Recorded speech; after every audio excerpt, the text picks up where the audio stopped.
우리가 다시 자천하기를 시작하겠느냐? 우리가 어찌 어떤 사람처럼 추천서를 너에게 붙이거나 혹은 너에게 받거나 할 필요가 있느냐? 너희는 우리의 편지라. 우리 마음에 썼고 무사람이 알고 읽는 바라. 아멘.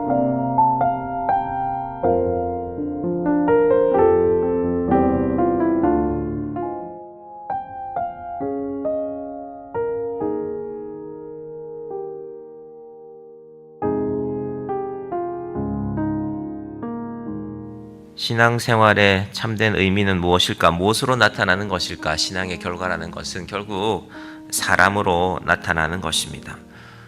어떤 목사님이 우리 교단에서 이렇게 총회장도 지내시고 그래서 자기와 함께 부목사로 지냈던 분이 제가 이번에 이런 교회 담임 목사로 가게 되었습니다 라고 해서 추천서를 한 통 부탁해서 써왔습니다. 그래서 이번에 추천서를 잘 써주었습니다. 본인과 함께 10년 동안이나 안색이 변하지 않고 그 추천서의 내용에 이런 것이 있었다고 제가 들었습니다. 이분은 어떤 상황 가운데서도 안색이 변하지 않고 교회를 섬겨오신 분입니다. 짧은 말이지만 얼마나 귀한 말입니까? 사람이 왜 얼굴빛이 변하지 않겠습니까? 우리 조금만 마음 상해도 얼굴빛이 변하는 것이 사람인데 이분이 아마 그렇게 목회했던 것 같습니다. 그런데 문득 그 추천서를 쓰시는 분이 나는 그 목사님에게 당신 추천서를 이렇게 써주는데 이 추천서를 받은 그 교회, 예를 들면 청빙위원 이런 분들이 계시겠죠. 규모가 있는 교회였으니까. 그분들은 도대체 어떤 분입니까? 내 마음은 내가 이 추천서를 쓰면 그 교회를 잘 아는 목사님이나 혹은 장로님이 이 추천서를 받을 분들, 그 추천서까지, 그리고 그 추천서 가운데 사모님 뭐 이런 이력들까지 쭉 쓰라 하길래 그건 써주지 않았답니다. 그리고 그 교회 전화를 하셨답니다. 장로님, 내가 이 목사님 추천서를 쓰고 있는데 나는 믿을 만한 분이라서 쓰는 것이고 혹시 사모님 추천서 받고 싶으면 장로님하고 장로님 부인들, 권사님, 집사님들 추천서 같이 보내시라고 그러면 내가 써주겠다고. 한국 교회가 어떤 상황인지를 보여주는 중요한 얘기입니다. 안타깝게도 서로를 잘 믿지 못하기 때문에 많은 추천서가 들어오지만, 많은 이력서가 들어오지만, 그런데 사실은 잘 고르지 못하고 교회들마다 새롭게 오신 분들이 짧은 세월 안에 교회를 떠나는 일이 참 많습니다. 그래서 안타깝습니다. 제가 지난 주일날 우리 인근에 있는 내강리의 가나안 교회라는 교회를 다녀왔는데 70년 역사, 그 중에서 이제 28년은 교회가 분립되어져 나와져서 이렇게 시작된 교회인데 그간에 참 많은 일들이 있었고 한 사람의 목회자가 와서 한 교회를 안정시키는 것이 얼마나 힘든지 이 목사님이 잠시 말씀하시는 것을 들었습니다. 자, 사도 바울도 오늘 그 얘기하는 것입니다. 자천한다는 말은요, 스스로 추천서를 쓴다는 것입니다. 왜 이런 일이 생겼을까? 사도 바울이 고린도 교회에 가서 바른 복음을 전했습니다. 예수 믿음으로, 예수 그리스도의 십자가의 공로로 우리는 구원받는 자입니다 라는 이 복음을 전했단 말입니다. 그런데 사도 바울이 고린도를 떠나고 나서 지금 이제 에베소에 가서 목회하고 있는 가운데 누군가가 찾아왔어요. 이 찾아온 사람들이 누구냐면은 율법주의적 기독교인들이었습니다. 이스라엘 출신인데, 주로 예루살렘 출신인데 그 사람들은 와서 우리는 원래 말이야 하나님을 믿을 때 할례를 받았단 말이지. 아브라함도 이삭을 할례를 했고 이 할례의 전통이 우리의 중요한 전통인데, 아니 구원받겠다는 사람들이 할례도 안 하고 구원을 받아? 그건 말이 안 되지. 여러분 들어보면 어떠세요? 또 그럴듯한 것 같아요. 특히 아브라함이 나왔잖아요.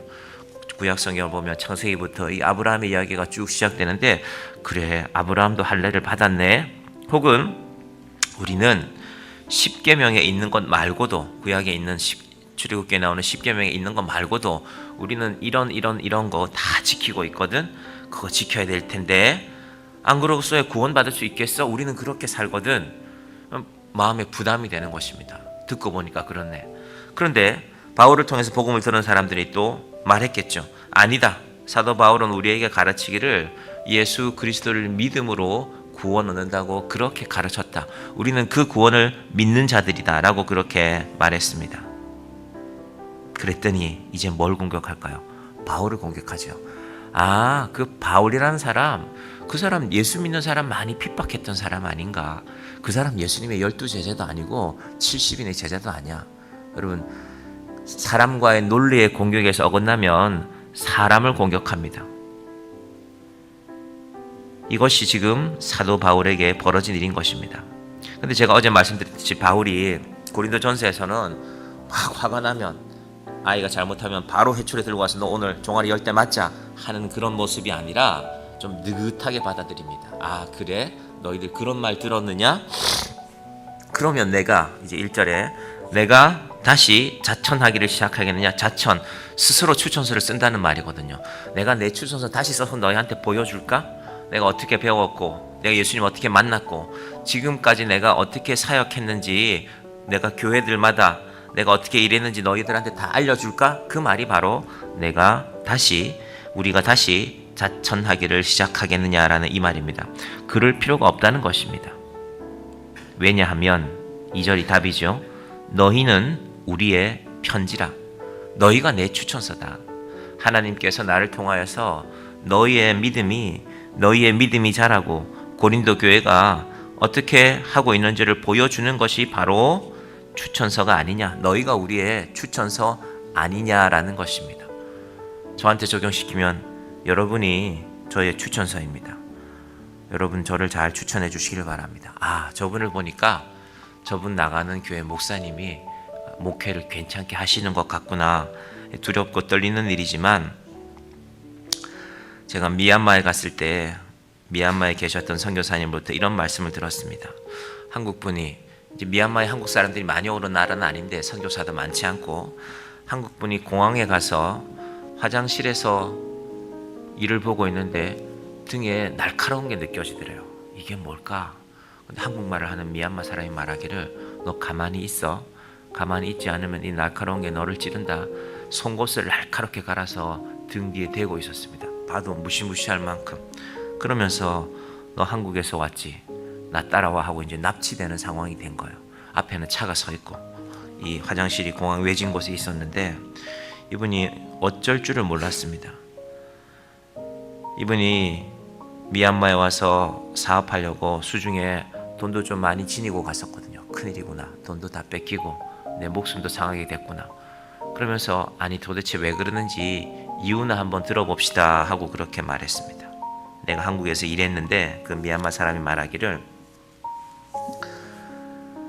공장의 기계에 내 손가락이 4개가 이렇게 잘려 나갔는데 사장이 나를 병원에 데려갈 생각도 안 하고 이제 불법 취업을 했으니까요. 사장도 잘못하고 자기도 잘못한 거니까 내 손 고쳐줄 생각 안 하고 자기 살 생각부터 하더라. 그래서 옆에 있던 다른 나라 사람이 나를 태우고 병원에 가서 그렇게 치료를 받고 돈이 없으니까 퇴원을 못하는 거죠. 수술비가 많이 나왔겠죠. 의료보험이 안 됐으니까.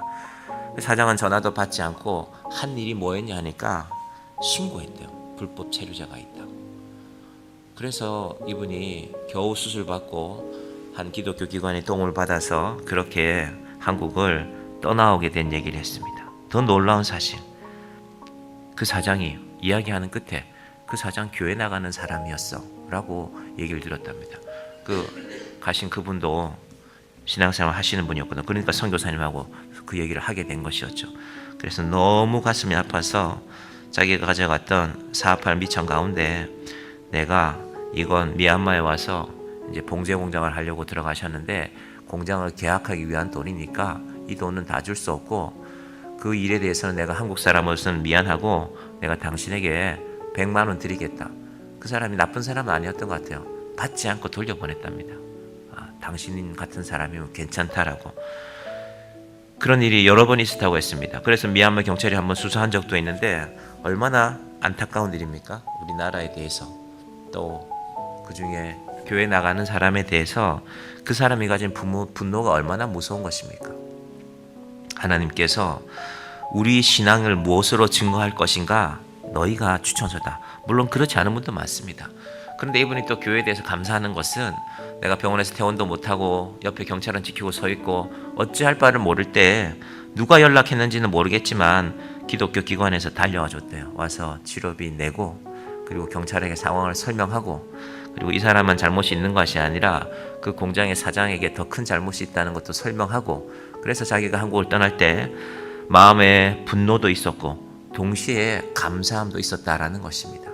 그래서 자기 주변에 교회 나가는 사람들이 있는데 늘 고민한다는 것입니다. 한편으로는 내가 가서 교회 나가야 될 것 같고, 한편으로는 그 사장 때문에 내가 교회 근처에도 가기 싫고. 여러분, 오늘 이 시대에 이 추천서 얘기를 하면은 사실은 한국 사회에서 제일 안타까운 일들 중에 하나는 주로 미국이겠죠. 많은 상황들이 있지만 목사님들이 내는 이력서 제일 믿지 못하는 것도 한편으로는 바로 이 박사 이력서 가운데 기독교와 관련된 것들입니다. 뭐 아는 사람은 다 압니다. MBC에도 여러 차례 보도했었죠. 방송에서도. 우리가 안타깝게 생각하고, 사도 바울은 분명하게 말합니다. 내 추천서는 너희다. 내 추천서는 고린도 교회다. 더 이상 무슨 말이 필요하겠냐? 여러분은 저의 추천서입니다. 제가 혹시 누군가에게 그래, 그분은 어떻게 목회합니까? 라고 말하면 와서 우리 교인들을 보십시오. 제가 그거밖에 할 말이 더 있겠습니까? 제가 뭘 그렇게 내세울 게 있겠습니까? 하나님께서 우리 각자가 사실은 그래서 우리 자신의 추천서이고, 그리고 여러분은 다르게 말하면 정향교회의 추천서입니다. 올 한 해가 이제 11월 다가오는 주간이 마지막 주일인데 한 해가 다 지나가고 있지 않습니까? 하나님, 우리 인생은 이 편지를 하나님께 보낸다면 하나님이 우리 편지를 받아보고, 우리 인생이라는 편지를 받아보고 무엇이라 말씀하시겠습니까? 세상을 자랑할 이력서가 아니라, 세상에 자랑할 추천서가 아니라 하나님 앞에 너희면 됐다. 고린도 교회 너희면 됐다. 정향 교회 너희면 됐다라는 이 하나님의 인정, 하나님 앞에 믿음의 증거가 되는 저와 여러분이 되시기를 주님의 이름으로 간절히 축원드립니다. 기도하겠습니다. 하나님 아버지, 감사합니다. 사도 바울은 고린도 교회에 보내는 편지에서 내가 너에게 내 추천서를 다시 써야 되겠느냐? 너희는 우리의 편지라. 너희가 바로 하나님 앞에 보낼 나의 추천서가 아니냐, 하나님 앞에 보낼 나의 믿음의 편지가 아니냐라고 말씀하고 있습니다. 하나님 아버지, 우리 모두는 믿음의 추천서를 지닌 자들입니다. 누군가 우리의 믿음을 바라보면서, 누군가 우리의 삶을 바라보면서 예수 믿는 사람들은 저렇구나라고 분명히 생각할 것입니다. 사람의 판단도 두렵지만 하나님 앞에 하나님을 두려워하고 하나님의 말씀 앞에 우리는 과연 어떤 믿음의 편지가 될지, 오늘 사도 바울의 이 편지 가운데서 우리의 믿음을 돌아보며 기도하는 이 시간 되게 하여 주시옵소서. 세상은 끊임없이 증명서를 요구합니다. 하나님이 어디 있느냐고 증거를 대보라고 합니다. 저를 보시면 되지 않겠습니까? 감히 우리 입에서 이런 말이 나올 수 있도록 저를 보십시오. 예수 믿으면 이렇게 살아갑니다. 하나님, 부끄럽지만 우리의 이런 믿음이 있는 자들이 되게 하여 주시옵소서. 예수님의 이름으로 기도드립니다. 아멘.